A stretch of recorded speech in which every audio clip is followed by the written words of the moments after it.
أعوذ بالله السميع العليم. بسم الله الرحمن الرحيم. الحمد لله رب العالمين، وبه نستعين على أمور الدين، وعلى آله وصحبه ومن تبع ووالاه. سبحانك لا علم لنا إلا ما علمتنا، إنك أنت العليم الحكيم. ربي اشرح لي صدري ويسر لي أمري واحلل عقدة من لساني يفقهوا قولي. Alhamdulillah, panjatkan syukur kepada Allah SWT dengan limpah izin. Pada pagi ini kita bersama perkongsian dalam membicarakan cara gaya soalan panduan di alam barzah. Kita sekarang ini di alam dunia, kita tak rasa lagi alam barzah, tetapi ulama telah mencatatkan. Para ulama mengatakan bahawa soalan jawab atau soal jawab malaikat dengan orang mati itu berlaku dengan secara biasa melalui lidah, walaupun badan mereka telah hancur, di mana kematian itu berbagai-bagai. Kullu nafsin za'iqatul maut, tak sama. Ada yang mati aksiden, ada seorang tu mati dimakan harimau, ada seorang mati terkejut, ada seorang mati kerana sakit, marid, ada seorang tu mati. Berbagai-bagai cara kematian itu adalah penentuan Allah. Apabila sampai ajalnya, penentuan Allah. Wa ma kana nafsin an tamuta illa bi iznillahi kitaban muajjala. Seorang itu tidak akan mati kecuali dengan datangnya ajal, izin Allah Subhanahu Wa Taala. Jadi di perkongsian insya-Allah pada pagi ini, gaya soalan itu ada dua macam. Pertama, dengan cara lemah lembut bagi orang-orang yang mukmin dan taat pada ajaran Allah. Insya-Allah orang yang selalu beribadah, munajat pada Allah, hatinya ikhlas dalam ibadah kita kepada Allah, membulatkan hati, yakin dengan tauhid kepada Allah Ta'ala, tidak bercabang-cabang, bukan sembahyang ibadah kerana orang, tapi ibadah itu kerana Allah. Bukan kita beribadah kerana nak tunjuk, tetapi ini adalah tanggungjawab kita sebagai orang yang beriman, mengaku percaya adanya Allah, percaya adanya malaikat, percaya adanya kitab yang diturunkan oleh Allah kepada baginda Rasulullah sallallahu alaihi wasallam, percaya ada balasan di hari akhir, percaya untung baik dan untung jahat semua ada penentuan Allah, qada dan qadar adalah penentuan Allah. Meyakini inilah dalam kita mempercayakan iman kita kepada Allah Ta'ala. Tapi kita wajib juga melaksanakan rukun Islam yang 5. Inilah yang telah ditanya oleh malaikat Jibril kepada baginda Rasulullah sallallahu alaihi wasallam. Ma makna iman? Ma makna Islam? Ma makna ihsan? Iman, keyakinan. Yang dinyatakan ada 6 perkara itu iman. 6 perkara iman. Daripada pertama, percaya pada Allah, percaya pada Rasul, malaikatnya, pada Rasul, pada kitabnya yang diturunkan kepada Rasul. Ya, ini iman. Percaya pada hari kiamat, percaya untung baik dan untung jahat semua dalam penentuan Allah. Makna Islam adalah 5 perkara yang mesti dilakukan. Tidak boleh tidak. Jangan ditangguh-tangguh. Jangan nanti. Jangan sampai kita berhutang. Apa dia hutang? Pertama, kita mesti membaharui syahadah setiap masa. Sekurang-kurangnya 9 kali dalam sehari semalam. Betul tak? Sekali. Ya. Sekurang-kurangnya 9 kali dalam satu hari, satu malam. Contoh, waktu zuhur ada 2 kali syahadah. Waktu asar ada 2 kali syahadah. Waktu maghrib ada 2 kali syahadah. Waktu isya ada 2 kali syahadah. Dan waktu subuh ada sekali syahadah. Cuma dicampur, semua ada 9 kali. Kita membaharui syahadah. Sebagai kita yakinlah. Itu dalam kita sembahyang 5 waktu yang kita laksanakan. Yang ketiganya, berpuasa dalam Ramadan. Ramadan tak lama lagi. Hari ini dah kita masuk, iaitu 26 Rejab. Tak lama, siang malam. Sebab itu kita selalu berdoa lepas solat. Allahumma barik lana fi Rajabi wa Sya'ban wa balighna Ramadan. Ya Allah, berkatilah bulan Sya'ban, bulan Rajab, bulan Sya'ban. Temukanlah bulan Ramadan. Kerana apa? Wa barakatahu wa rahmatahu indallah atqakum. Ada keberkatan, ada kerahmatan, kasih sayang bagi mereka yang bertakwa kepada Allah. Yang tak ada bertakwa, cuai. Apa dia lambat lagi? Ya. Puasa belum, dah rasa susah. Baik. Yang keduanya dengan cara kasar bagi orang-orang kafir dan derhaka waktu hidup. Dia tak menunaikan tanggungjawab. Kalau orang Islam, orang kafir dia terang-teranglah dia. Perkara-perkara yang disoal itu ialah tentang kepercayaan, bertanya, iman. Tentang amalan-amalan dan penggunaan harta di dunia. Apa kamu buat? Pertama soalannya, marrabbuka, siapakah Tuhan kamu? Madinuka, apakah agama kamu? Ma taqulu fi hadzal rajuli alladhi bu'isu fikum, apakah engkau kaitkan, apakah engkau katakan tentang lelaki itu, lelaki ini yang telah diutus kepada kamu, iaitu Rasulullah sallallahu alaihi wasallam. Ma ilmuka, apakah pengetahuan kamu dalam agama? Ini semua disoal oleh Allah SWT melalui malaikat Munkar dan Nakir. Bagi orang-orang mukmin dan taat akan dapat menjawab segala soalan. Yang menjawab bukannya tubuh badan kita, amalan kita. Ya. Dengan senang dan betul.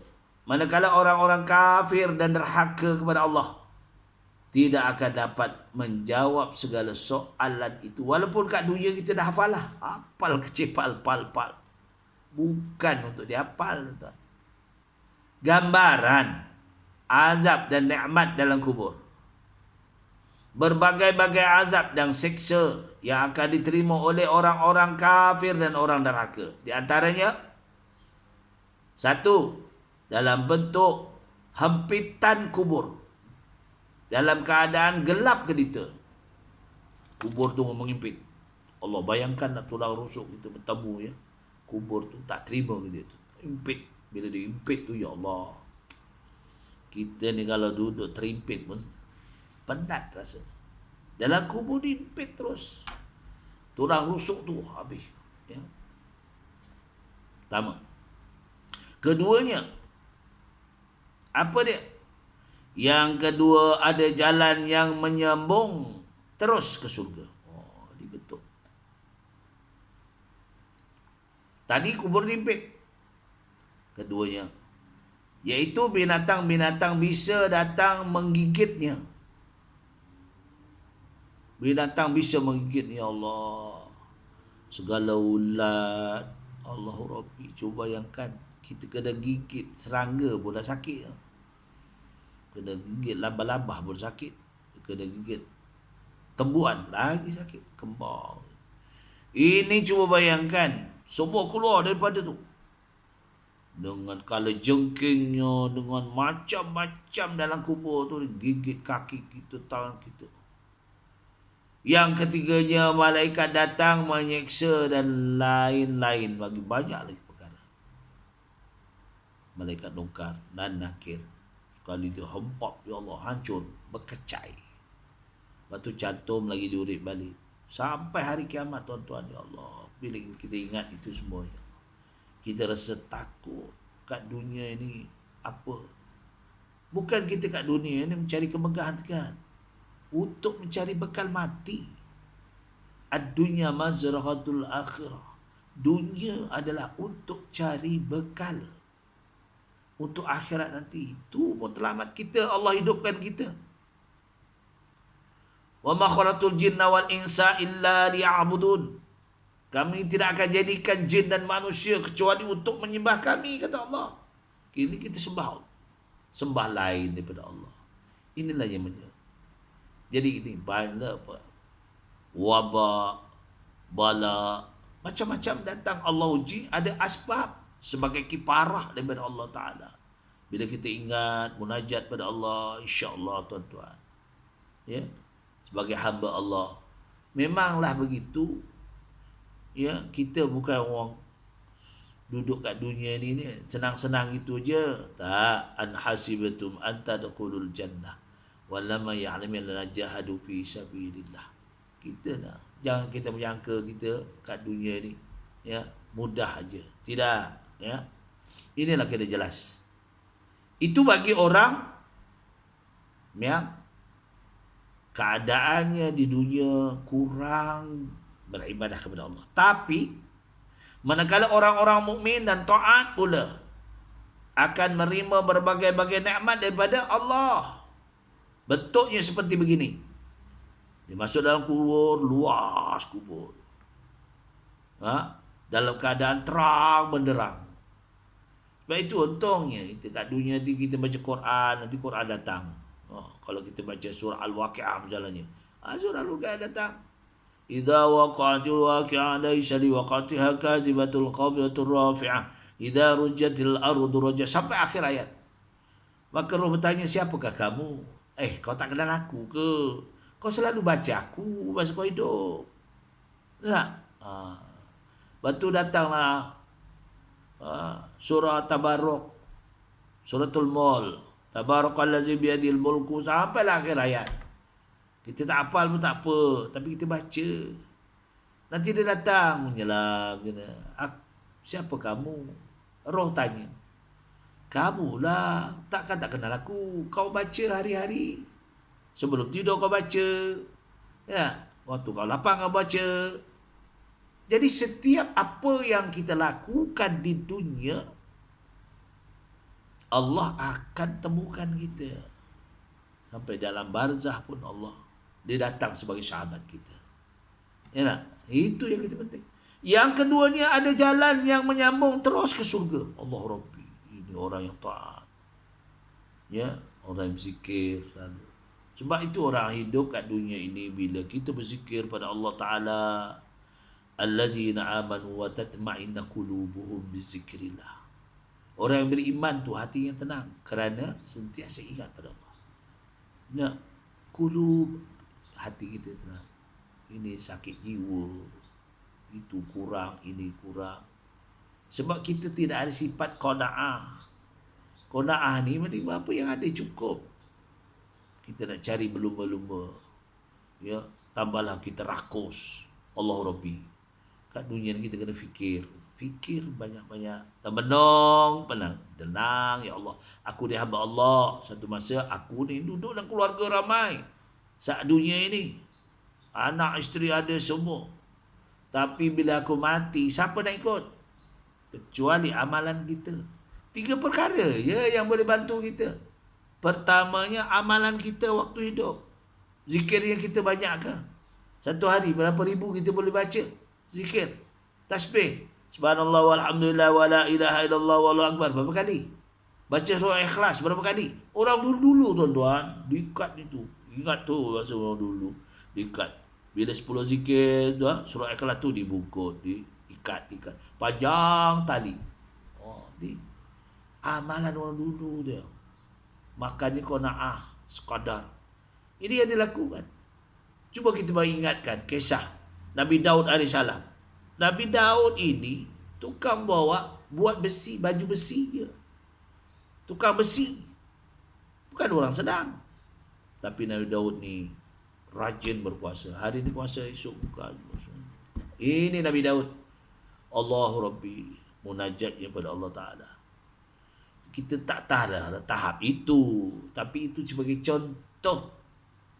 Sayyidina Bilal bin Rabah, seorang hamba abdi, setelah dimerdekakan oleh Abu Bakar As-Siddiq radhiyallahu an. Abu Bakar ini Siddiq tu berkorban mengeluarkan keuangan untuk Ya. Sampai ada setengah katakan 3 kali ganda bayaran daripada ada setengah katakan 2 kali ganda. Tapi setelah dia menunjukkan keimanan yang kuat, ahad, bila dia letak di tengah padang pasir, kaki kanan kirinya diikat, tangannya diikat, dia letak batu pejal di atas dadanya. Ya Allah Rabbi, iman yang sungguh kuat. Sehingga kan satu hari amalan yang dibuat apa? Rasulullah Isra dan Mi'raj, dalam perjalanan dia terdengar bila melalui ke surga, jalan surga tu terdengar rentak kaki Sayyidina Bilal bin Rabah. Tak tahulah Bilal tu jalannya macam mana rentak sampai Rasulullah kenal dia punya rentak kaki. Itu macam rentak kaki sahabat saya. Sedangkan masa itu dia tak mati lagi. Bilal bin Rabah. Kemudian dia balik, dia bertanya dengan Bilal, "Wahai Bilal, apa amalan kamu? Sampai aku malam tadi Allah perlihatkan, pendengarkan rentak kita. Cuba kau ceritakan." Kata Bilal bin Rabah, "Aku tak ada buat amal lama apa-apa, tapi amalan yang ku lakukan pertama, aku tak pernah tinggal air sembahyang. Satu. Keduanya, aku selepas ambil air sembahyang, aku sembahyang 2 rakaat. Sembahyang untuk. Rasulullah tak buat. Tapi Rasulullah itu, ini amalan." Bilal bin Rabah, qanaah. Tabahnya, ya Allah Rabbi. Bilal bin Rabah ni orang hitam je. Ya tak? Tapi dia punya keyakinan, kekuatan iman dia. Inilah yang menyebabkan Allah perdengarkan, Allah perlihatkan sebagai contoh kepada kita. Ya, itu Bilal bin Rabah. Yang ketiganya berbau harum. Cuba bayangkan kita bila lalu kubur berbau harum macam mana? Tu. Ini lalu kubur Allah. Ya tak?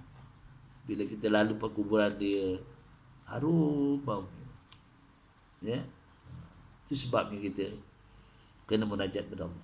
Sayyidina Utsman bin Affan radhiyallahu an pernah menceritakan bahawa baginda Rasulullah sallallahu alaihi wasallam bersabda, "Al-qabru awwalu manzilin min manazilil akhirati wa akhiru manzilin min manazilid dunya.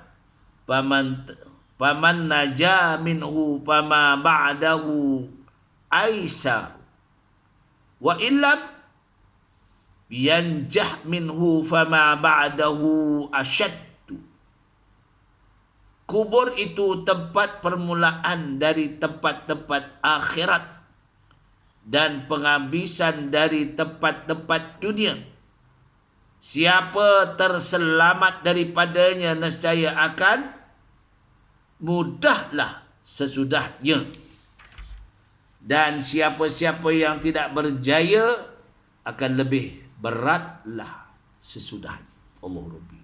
Maknanya kalau ada kubur pun tak selamat lagi ya. Macam mana ya alam kubur kita selamat.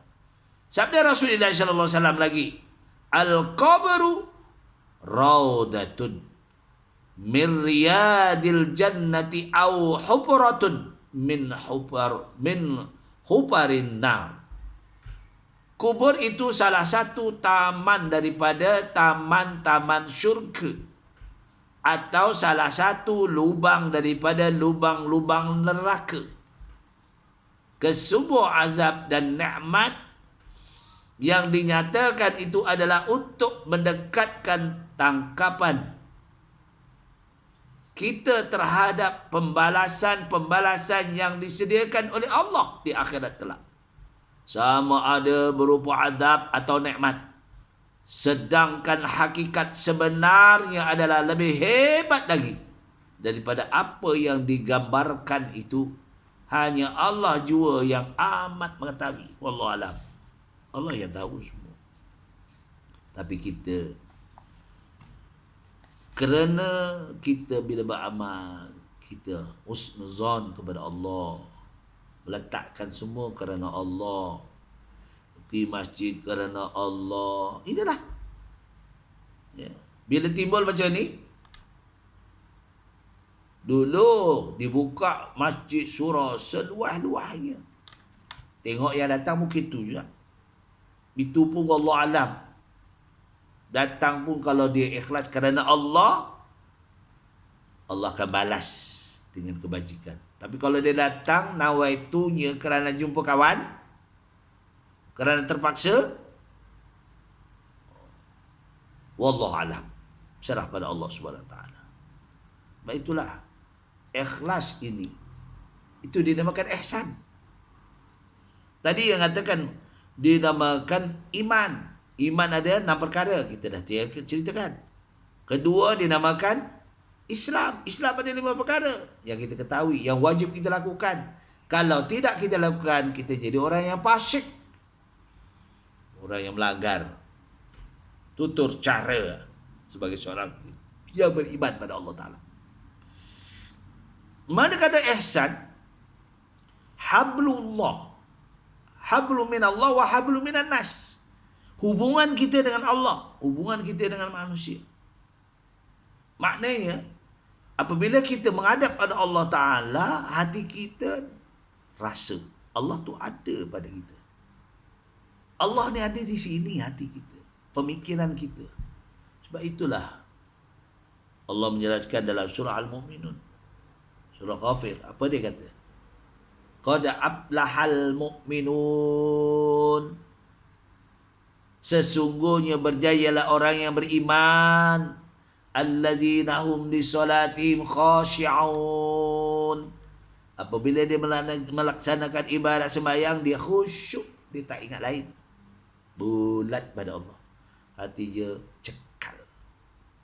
Aku sembahyang kerana Allah. Itu sembahyang seronok. At-tasyi'un amal, seronok. Sembahyang ni seronok. Ya Allah, bila kita sembahyang Tuhan berapa rakaat? Sembahyang isyraq berapa rakaat? Yalah. Bila kita habis sembahyang, barulah kita lapang hati. Ya. Itu yang sunnah-sunnah. Yang wajib, berjamaah itu. Itu sebabnya. Hari ini Allah uji kita. Ya. Walaupun itu semua adalah punca daripada fitnah Dajjal. Cari jalan sikit saja Dajjal membuat. Kita terpengaruh kadang-kadang. Tapi walaupun kita yakin, bulatkan hati kerana Allah SWT. InsyaAllah. Inilah pentingnya iman kita, kekuatan jati diri.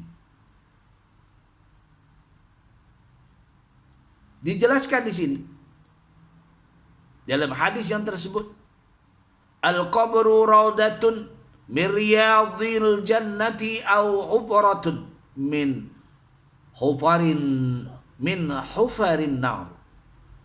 Kubur itu salah satu daripada taman-taman syurga, atau salah satu daripada lubang-lubang neraka. Kesemua azab dan nikmat yang dinyatakan itu adalah untuk mendekatkan tanggapan kita terhadap pembalasan yang disediakan oleh Allah di akhirat kelak. Sama ada berupa azab ataupun nikmat. Sedangkan hakikat sebenarnya adalah lebih hebat lagi daripada apa yang digambarkan itu. Hanya Allah jua yang mengetahui. Hikmah soal malaikat. Apa dia hikmah soalan malaikat? Di antara hikmah ialah, pertama, untuk mendedahkan perkara-perkara yang tersembunyi semasa hidup di dunia. Oh, di dunia boleh. Kita kalau tak betul, boleh menang, bicara. Sebab apa? Sebab ada lawyer kat dunia. Mana? Bayar besar, bayarlah dapat. Di dunia. Di akhirat tak ada. Mana ada lawyer? Yang jadi lawyer tangan kaki kita tu. Kalau kita buat kebajikan, tangan cakap. Kalau kita buat, ni tangan mensedekah kan. Caranya. Apa yang dinyatakan oleh Allah SWT. Sebab itu, kita kena ingat. Selalu bertobat pada Allah. وَشَارِعُوا إِلَى مَغْفِرَةٍ مِّن رَبِّكُمْ وَجَنَّةٍ عَرْضُهَا السَّمَاوَاتُ وَالْأَرْضُ أُعِدَّتْ لِلْمُتَّقِينَ. Segeralah kamu memohon ampun kepada Allah SWT. Ya, kerana Allah yang menciptakan langit dan bumi. Ini adalah hudan lil muttaqin, beri petunjuk kepada orang-orang bertakwa. Alladzina yunfikuna fis sarra'i wad dharra'i wal kadhimina al ghaidha wal kadhimina al ghaidha wal 'afina 'anil nas wallahu yuhibbul muhsinin. Tengok, kat dunia tak bakhil. Ini dunia jadi haji bakhil. Keluar duit sikit pun berkira. Ya. Infakkan, keluarkan zakat. Ya. Banyak lagi yang memerlukan. Mahat tahfiz banyak sini. Pondok-pondok. Benda yang kebajikan. Ya. Perkara yang kebajikan Allah mesti balas dengan baik kalau kita ikhlas. Dia bagi. Infakkan. Waktu susah pun kita bayar. Kalau kita susah, keluar sikit ya. Waktu senang, banyak sikit. Macam tu. Bisarra wal kaziminal ghairu afi wa 'anil nas. Sebab ini tanda jalan untuk kita Allah sayang. Wallahu yuhibbul muhsinin. Allah suka kepada mereka yang suka buat baik. Ya. Ini tidak. Akhir. Itu dia katakan. Jadi apa perkara hikmahnya? Untuk mendedahkan perkara-perkara yang tersembunyi, yang disembunyikan semasa hidupnya. Ya. Oh, dulu duitnya banyak tapi apa tak jual? Apa tak buat? Didedahkan. Yang keduanya untuk melahirkan rasa kegembiraan kepada orang-orang yang beriman. Orang gembira, orang beriman, amalnya kuat. Tak payah cakap-cakap. Ini sebagai tanda lah sama-sama. Kita kongsikan. Kita ambil Allah, akan kembali pada Allah. Jadi ujian-ujian daripada Allah, kita kena jawab dengan hati yang tulus ikhlas. Inna lillahi wa inna ilaihi raji'un. Yang datang daripada Allah akan kembali kepada Allah. Ya. Untuk menambahkan rasa adab kepada orang-orang kafir dan neraka. Jadi kita orang beriman, kita ada pegangan, kata konsep kehidupan kita. Ya, ati Allah wa ati Rasul wa ati kulli amri minkum. Itu taat pada Allah, taat kepada Rasul, ajarannya, dan taat kepada pemerintah yang adil. Sebab itu bila dinyatakan kita yang adil, ya, virus corona misalnya, jangan keluar rumah, jangan berjalan-jalan, ya. Apa yang dinyatakan oleh pihak kerajaan yang telah disetujui para ulama yang alim, ilmunya banyak, dah disetujui ijma' ulama. Bukan dimain-main benda macam ni. Sebab kita nak nolak virus-virus ini, kena sepakatan semua. Itu sebab itulah disaji sebagai satu kongsian kita bersama. Mudah-mudahan yang baik itu daripada Allah Ta'ala. Mana kekurangan, saya memohon maghfirah daripada Allah. Mudah-mudahan kita dapat mengatasi segala, mendapat keredaan Allah Subhanahu wa taala. Aku liqauli hadza astaghfirullahi wa lakum wa billahi taufiq wal hidayah. Wassalamu alaikum warahmatullahi wabarakatuh.